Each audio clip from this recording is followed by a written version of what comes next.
Hey everybody, welcome back to the channel. So today I want to have a little bit of fun with you guys.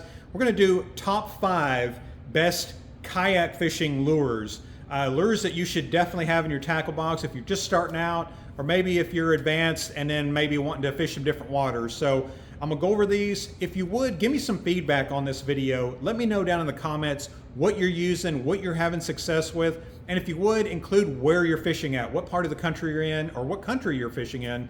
That would really be nice to hear from you guys. Don't forget to have presentation, colors, things that are working for you. But again, here in North Arkansas, here for me, Mr. Bearded Paddler, we're going to do my 5 favorite kayak fishing lures. Again, thanks for coming by, and we're going to get right into it.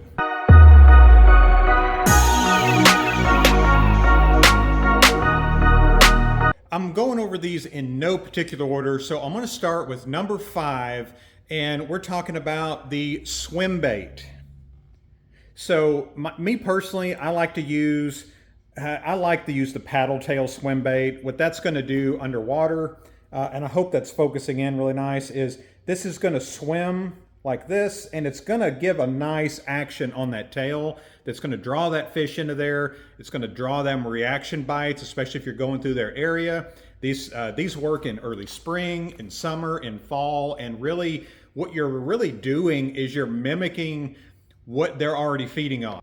They come in a variety of sizes, a variety of shapes and presentations. Again, I like Kitech.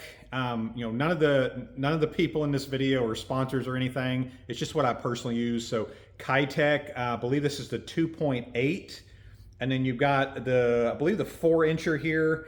If you want, again, you want to target a little bit of those bigger fish. These smaller ones are going to get more action, but you're going to get a lot more sunfish and red belly, bluegill, things like that. This is in addition to bass, whether it be largemouth or smallmouth.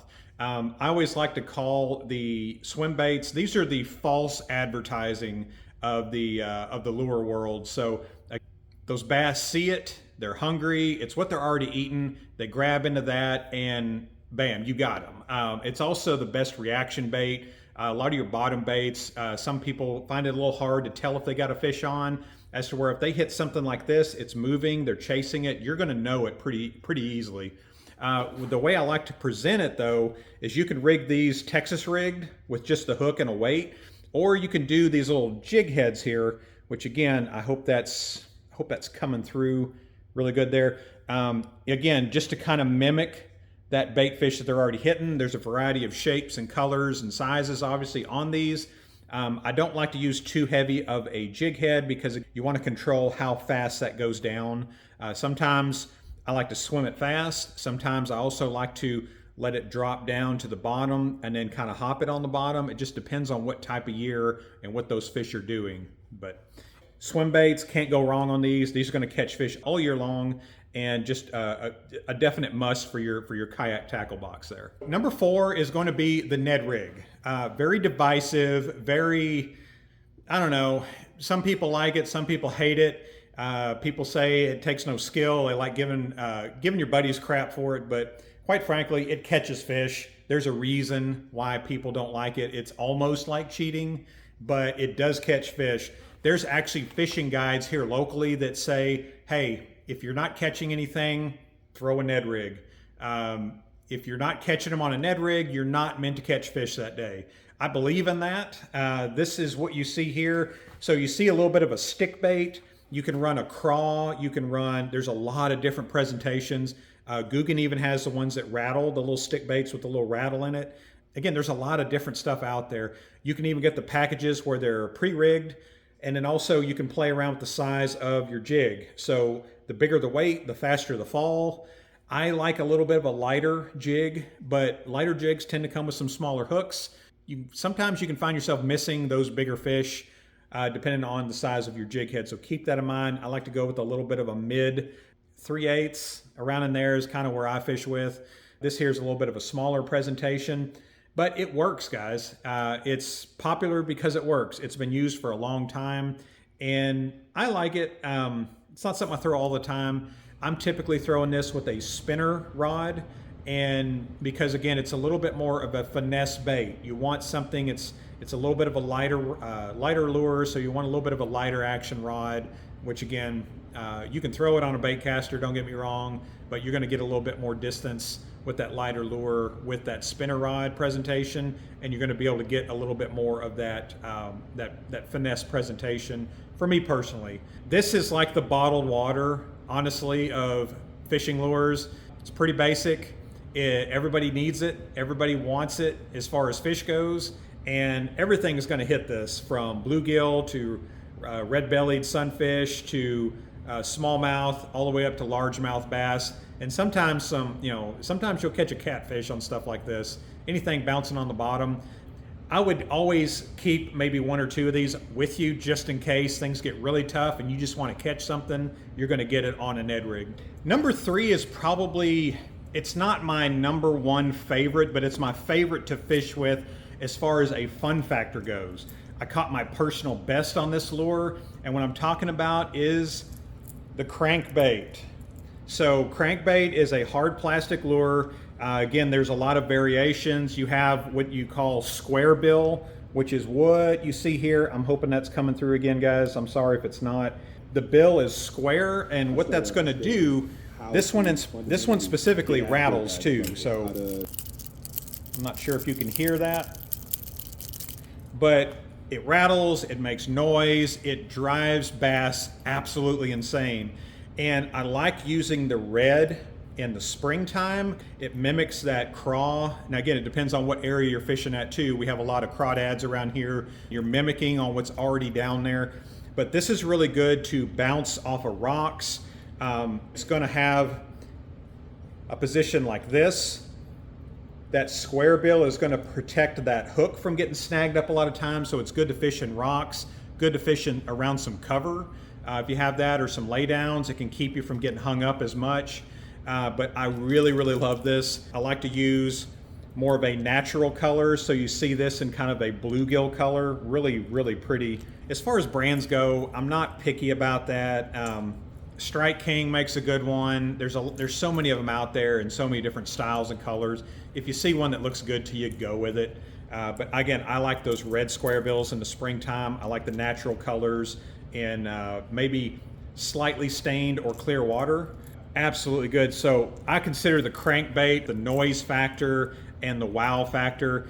This is going to be like that dessert or that snack cake you eat before your dinner, maybe spoiling that dinner. You know you shouldn't, but you hit it anyway. That's what I would call on the crankbaits. One of my favorites to fish with in any condition, whether it's creeks and rivers.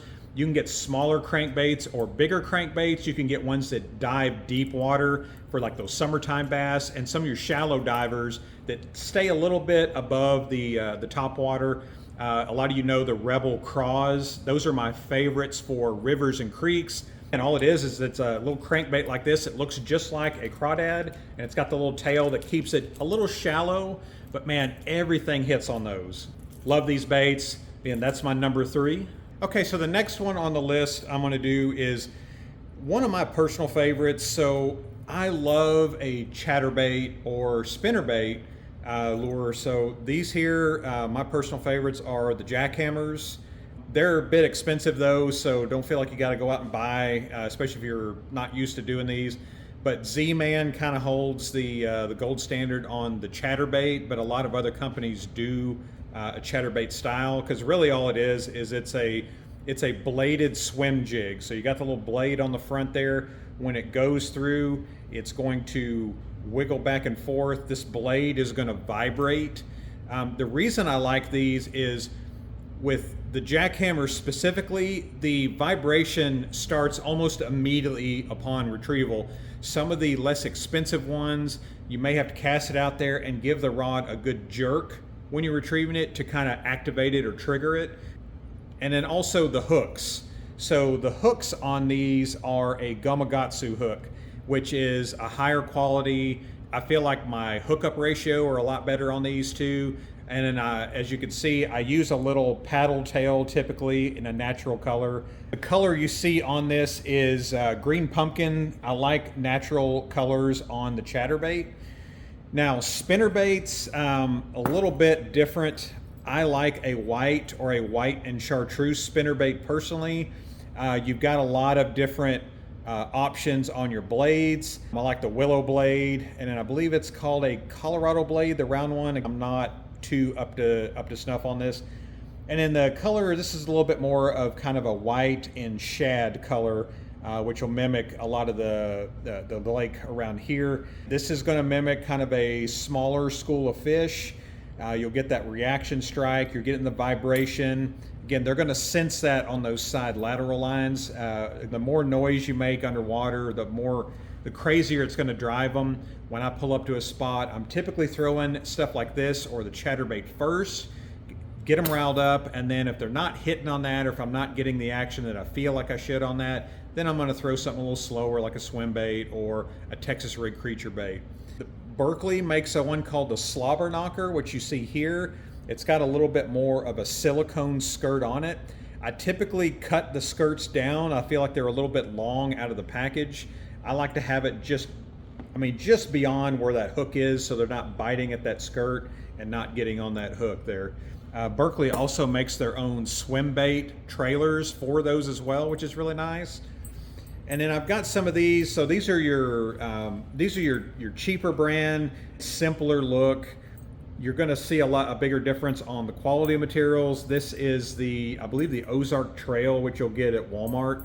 And I use what they call a trailer hook on that too.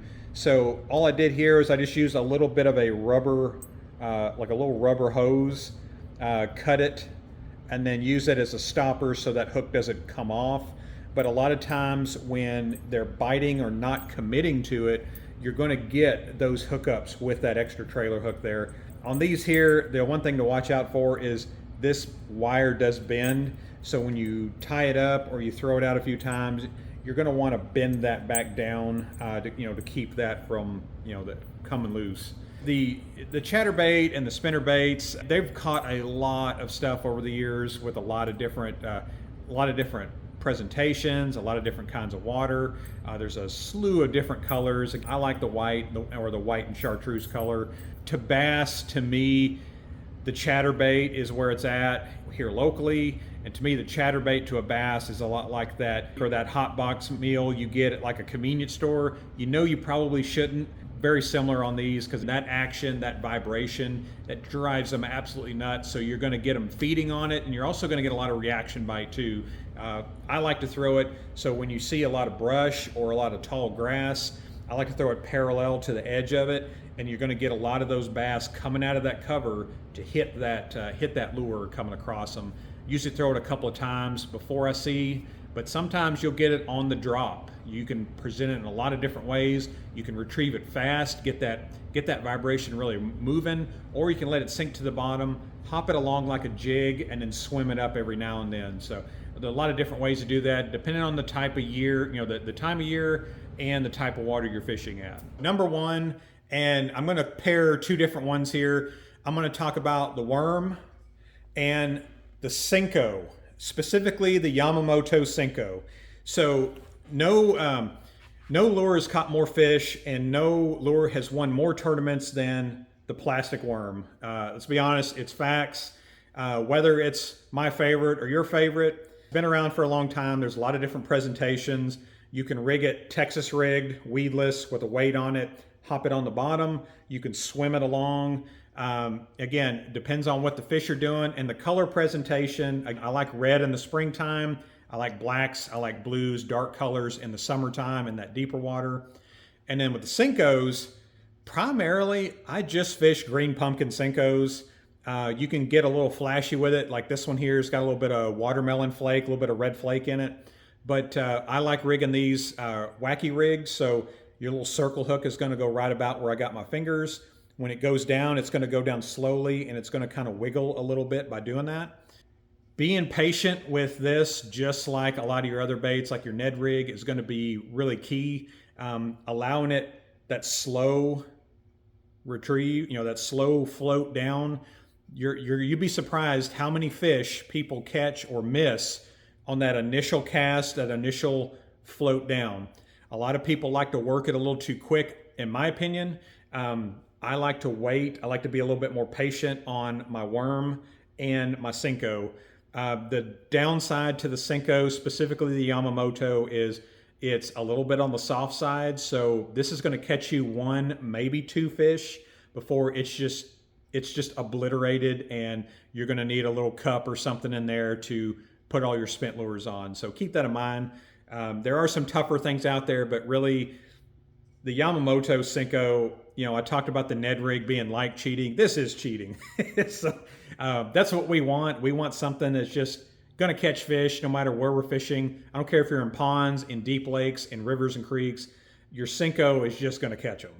This is the steak and potatoes. This is the favorite meal. This is worms are what they're going to eat. This is going to mimic a lot of different worms and a lot of different things out there. It's irresistible. You see that thing floating down, you're going to get them grouping up around there. And if you're on a mess of bass, you're going to catch a few fish on this. And then same thing with your worm. Keep in mind too, in that summertime bite, when that summer bite gets hot, your big worms are going to catch big fish. I like kind of a medium worm, kind of like a 4 to 6 incher. I've got them all the way up to 10 inches as far as your worm goes. I mean, big worms are going to catch big fish. That's about all I got to say on the worm. That's about all you need to hear on it, really, is don't worry too much about colors. If you're just getting started, go with your natural colors. Go with your green pumpkin. You don't have to go crazy on your color presentations. Start out with natural colors, and then you can build from there. If you want to try a bubblegum pink or a white, again, they work. More times than not, that green pumpkin is going to work really, really nice. Honorable mention. So honorable mention, I'm going to do two different things. I didn't talk about topwater, and topwater can be effective, but in my opinion, you got really small windows of topwater bite. It's usually going to be really, really early in the morning. Every now and then you might get one in the early springtime in the shallows, maybe that evening bite. But I love the Whopper Plopper. So this is the Whopper Plopper 60, which is by far my favorite creek and river fishing. Everything hits these, and there's no bigger rush than that topwater blow up. You're fishing along. I'm kind of jumpy by nature, and when one hits me, it startles me, but it gets those juices flowing. You talk about adrenaline rush. You get a big fish hitting your topwater. So specifically, this is the Whopper Plopper. It's a specific brand. There's other companies that make similar. Guggen's got their chopper bait. Berkeley makes a chopper. I feel like those, it takes a little bit more force to get the tail to start whipping on it. The Whopper Plopper, it immediately starts going. I work it like a popper, so I don't usually do a steady retrieve. I like to kind of jerk it along the top. It creates that little bit of a splash, and it mimics that injured fish. So that's how I like to work these. They make them in a lot of different sizes. I like the longer, kind of thinner profiles. I believe they're the 90s or the 110s. I'm not a big fan of the 75s. I don't like that short, fat presentation. I feel like some fish will kind of move on from that as to where that longer presentation, you're going to get a little bit more of a reaction bite out of that. That's just my personal experience. And then the other honorable mention is the creature bait. So very much like the worm, I love a craw. There's a kind of a running theme on this, craw colors and craw presentations. Texas rigged or weightless, running that thing in the deep and hopping it along with crawdads. I kind of try to mimic the movement. I do a kind of a fast jerking movement and then letting it fall. My favorite one on the craw is probably the Guggen, just because of the claw action. So when you swim it, these claws are going to do all kinds of crazy stuff.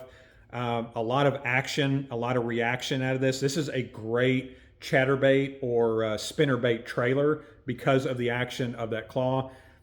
With chatterbaits, you do have that bladed jig on the front that will kind of take away some of the draft that makes your tails move. So usually on a chatterbait, I like to have a minimal amount of action on the back of it because of that. But these come in a lot of sizes. But Texas rig, creature bait, you see a lot of bug baits like this, very similar to the craw. Guggen has their bandito bug. I'm not sure which. This is not a Guggen bait, but you get a lot of these little styles where you get a lot of movement. and when you're hopping them along the bottom, this thing is just going to be whipping around and you're going to get that reaction. So even when you're not moving it, you're still getting some movement out of the bait. So less is more. Just barely ticking that thing is going to make a lot of different action on this, and it's going to get those reaction strikes. You can see here, I prefer that kind of olive green pumpkin natural color. Some of these craws will come with a little bit of an orange on it. Depending on what the craws look like in your area, I would go with that. But for me here in Arkansas, this works wonders. Hope you enjoyed the video. I always appreciate your feedback, so I'm sure there's a plethora of things that I forgot in this video. Let me know down in the comments what's working for you. And also, if you would, let me know where you're fishing at. What color presentations, what rig do you use? Drop shot is also, it's not something I've really got into, but it's also very effective. Talking about fishing from a kayak too. So I like plastics, I like skipping, because again, you're lower to the water in a kayak, so you're gonna have a little bit more advantage as far as skipping, and your soft plastics are gonna be better for that skipping, getting under those docks, getting under that cover. But anyways, let me know what you think down in the comments. Feedback always helps people watching the video. Thank you so much for watching, and we'll see you on the next one.